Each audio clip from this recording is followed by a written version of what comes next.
Makaiga siki mana blood assign sono moya gana no kata na center. So kaiga siki. Kaiga siki.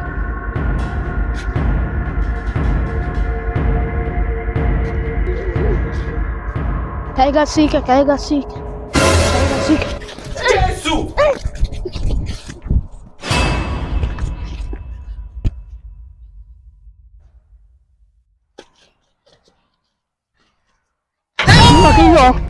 Okay, get in at you.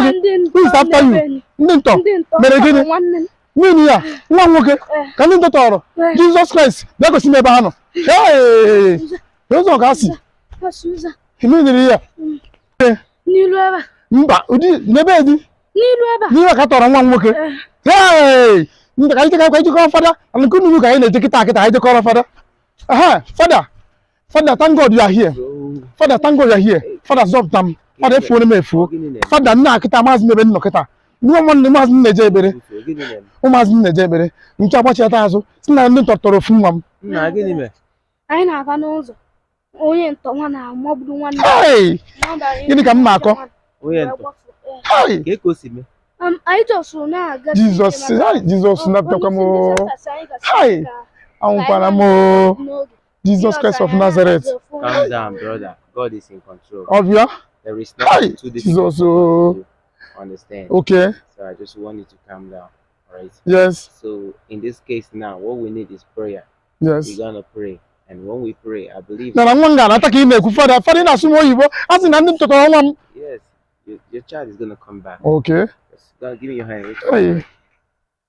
Father, Lord Jesus Christ, we thank you for everything that you have done in our lives. We thank you for your Holy Spirit that guides us in every moment of our lives.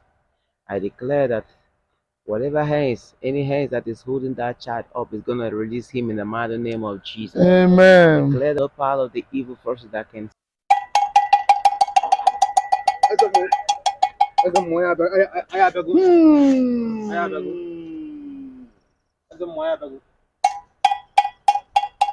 Ụtụtụ eke oyi afọ.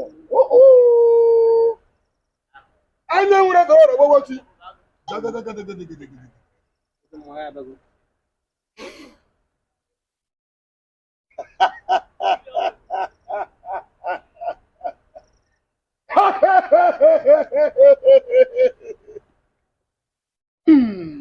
know what you can do.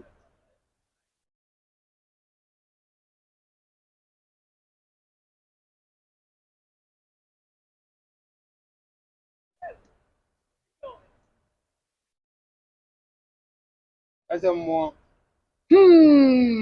Ome nke o kwuru n'ọnụ ya. Ome nke o kwuru n'ọnụ ya. Ị mere m ihe a. Mmebutere m aka ekele.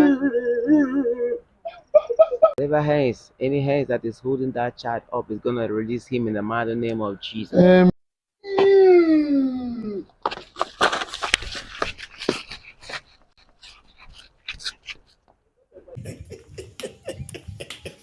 Maazị Mbonu, nna ahụ, ọkwela nke ya, biko follow unu, ya gbabazi m aka.